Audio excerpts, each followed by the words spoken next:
राम राम सा। मैं हूं मुकेश चौधरी और आप देख रहे हैं मोनू के विचार। दिखने लगा राम राज्य का असर, बिखरने लगा अधर्मी गठबंधन।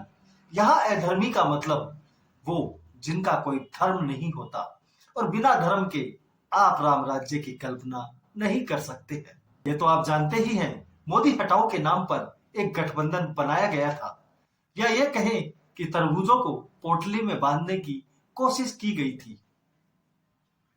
इस गठबंधन ने राम मंदिर प्राण प्रतिष्ठा के समय ऐसी एकता दिखाई कि गठबंधन का कोई भी बड़ा नेता प्राण प्रतिष्ठा में नहीं गया।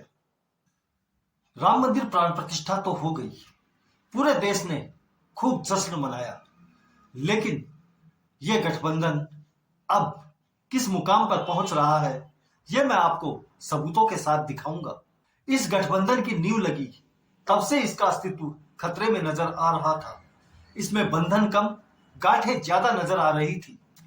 इन गांठों का अंदाजा आप इस बात से भी लगा सकते हैं, इतने दिनों में ना तो ये गठबंधन का संयोजक चुन पाए और ना ही सीट शेयरिंग को लेकर इनमें कोई बात बन पा रही है।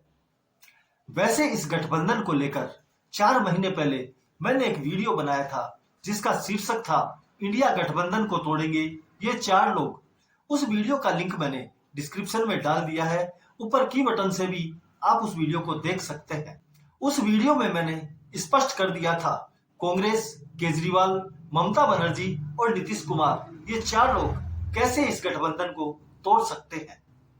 अब मैं आपको राम मंदिर प्राण प्रतिष्ठा के बाद इस गठबंधन के नेताओं के आए बयानों को सुनाता हूं, जिससे इस गठबंधन के तार तार होकर बिखरने की कहानी स्पष्ट हो जाएगी।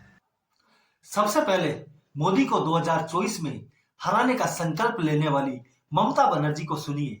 वो कह रही है कि मेरी किसी से कोई बात नहीं चल रही है, हमारी पार्टी पश्चिम बंगाल में अकेले लड़ने के सिद्धांत पर चल रही है। ममता बनर्जी राहुल गांधी की भारत जोड़ो यात्रा को लेकर भी नाराज दिखी। उन्होंने कहा कि वे लोग बंगाल में यात्रा कर रहे हैं, हम गठबंधन के साथ ही हैं, लेकिन उन्होंने मुझे भी ये नहीं बताया कि वे बंगाल में आ रहे हैं। কোনো কথা হয়নি, কারোর সাথে আমার কোনো কথা হয়নি এবং আমি প্রথম থেকে প্রত্যাখ্যান করেছি। তখন থেকে আমাদের দল সিদ্ধান্ত নিয়েছে আমরা বাংলায় একা চলবো। ইভেন ওরা যে আজ থেকে র্যালি করেছে আমাদের একবার অ্যাজ এ ম্যাটার অফ কার্সি আমি ইন্ডিয়ান অ্যালায়েন্স আমাকে একবার জানিয়েছে দিদি আপনার রাজ্যে যাচ্ছি না জানাই।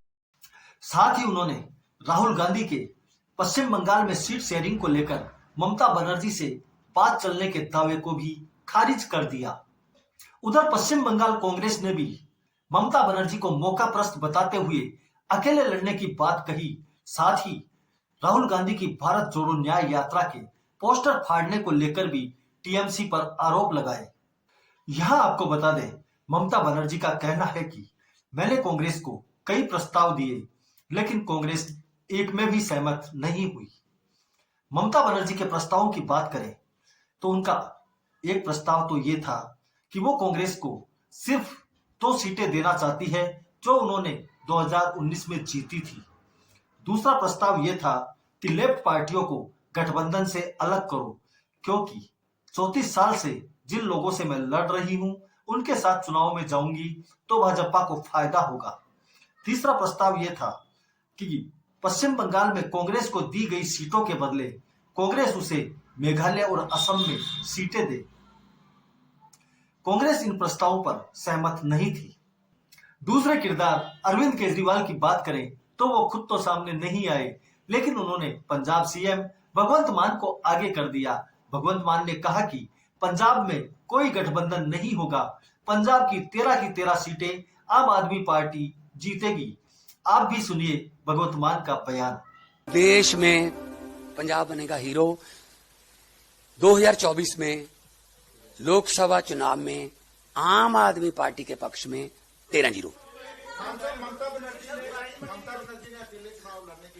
देखो ये तो उनका काम है, ये ममता नहीं कोई बात नहीं, वो हो सकता है कोई उनके साथ बातचीत चल रही हो उस लेवल पे, लेकिन पंजाब में हम ऐसा नहीं करने वाले। पंजाब अब तीसरे किरदार की बात करें तो नीतीश कुमार, जिनका खुद को भी पता नहीं वे अगले पल क्या करने वाले हैं। बिहार की राजनीति में पिछले दिनों के घटनाक्रम को देखें तो हर कोई कह रहा है कि वे कभी भी पलटी मार सकते हैं। हाल ही में 23 जनवरी को बिहार के पूर्व मुख्यमंत्री और पिछड़ों के बड़े नेता कर्पूरी ठाकुर को भारत रत्न दिए जाने की घोषणा के बाद नीतीश कुमार ने नरेंद्र मोदी को धन्यवाद देते हुए परिवारवादी पार्टियों पर सवाल उठा दिया। बिहार के राजनीतिक रणनीतिकारों का कहना है कि नीतीश कुमार ने कर्पूरी ठाकुर के बहाने लालू प्रसाद यादव पर निशाना साधा है, जबकि नीतीश कुमार जानते हैं कि उनके गठबंधन में अधिकतर पार्टियां परिवार लिमिटेड कंपनियां ही हैं। उधर उद्धव ठाकरे भी 2019 में जीती हुई सीटों के आधार पर सबसे ज्यादा सीटें मांग रहे हैं। उनका कहना है कि इस गठबंधन में महाराष्ट्र में सबसे ज्यादा सीटें उन्होंने जीती थी, अतः 2024 में सबसे ज्यादा सीटें उन्हें ही मिलनी चाहिए। आपको याद होगा 2019 में महाराष्ट्र में कांग्रेस को अंडा मिला था। अगर उस हिसाब से सीटों का बंटवारा होता है तो महाराष्ट्र में कांग्रेस को क्या मिलेगा। कुल मिलाकर देखा जाए तो मोदी हटाओ के नाम पर बना गठबंधन अब कांग्रेस समेटने के सिद्धांत पर आ गया है। 4 महीने पहले का मेरा वीडियो देखो, बहुत पहले मैंने ये सब बातें बता दी थी जो आज घटित हो रही है। बहरहाल इस पर आप अपनी राय कमेंट करके बताएं। वीडियो पसंद आया तो इसे लाइक करें, चैनल को सब्सक्राइब करना न भूलें।